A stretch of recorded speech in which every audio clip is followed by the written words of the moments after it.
আসসালামু আলাইকুম। আজকে স্পঞ্জ কেক নিয়ে কিছু ছোটোখাটো টিপস শেয়ার করব। আশা রাখবো যারা নতুন বেকারস আছেন, নতুন বেকারি অ্যান্ড পেস্ট্রি নিয়ে কাজ করছেন, তাদের একটু হলেও উপকারে আসবে। অনেকেই একটা অভিযোগ করে থাকেন, স্পঞ্জ কেক ডিমোল্ড করার পরে যখন কেকগুলো স্লাইস করেন অতিরিক্ত ক্রাম্প বের হয়, অর্থাৎ অতিরিক্ত কেকের গুঁড়া গুঁড়া ভাব বের হয়। এই সমস্যা থেকে পরিত্রাণ পেতে আপনারা একটা কাজ করতে পারেন। কেকটা বেকিংয়ের পরে প্লাস্টিক র্যাপার কিংবা কিচেন টাওয়েল দিয়ে ঢেকে রাখবেন ঠান্ডা না হওয়া পর্যন্ত। যখন কেকটা মোল্ডের মধ্যে ঠান্ডা হয়ে যাবে তখন কেকটাকে ডিমোল্ড করবেন, অথবা মোল্ডের মধ্যেই ঠান্ডা করে র্যাপিং করা অবস্থায় কেকটা নর্মাল ফ্রিজে রেখে দিবেন মিনিমাম 1 ঘন্টা। মিনিমাম 1 ঘন্টাতে কেকটা নর্মাল ফ্রিজে খুব সুন্দরভাবে সেট হয়ে যাবে। 1 ঘন্টা পর আপনি কেকটাকে ডিমোল্ড করবেন। ডিমোল্ড করার পরে স্লাইস করবেন।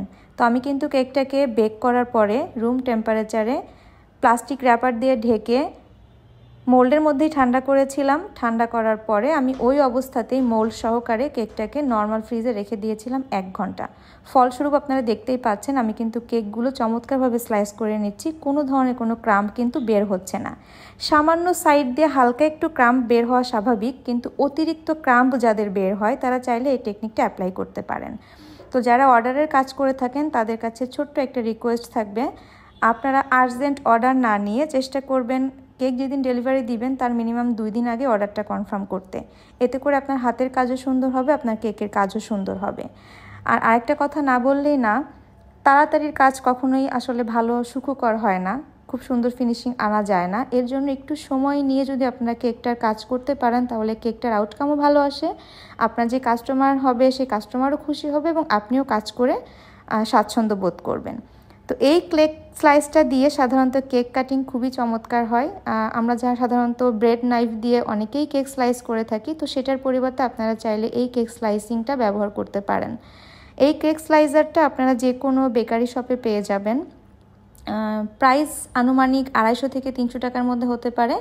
তো যদি একটু ভালো মানের নিতে চান সেক্ষেত্রে 500 থেকে 700 টাকার মধ্যে আপনারা এই কেক স্লাইসিংটা পেয়ে যাবেন।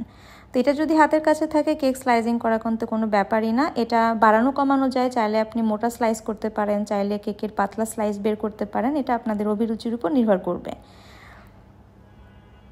এটা মোটামুটি আমি ডেকোরেশন করার পরে টোটাল 1.5 কেজির একটা কেক রেডি করব।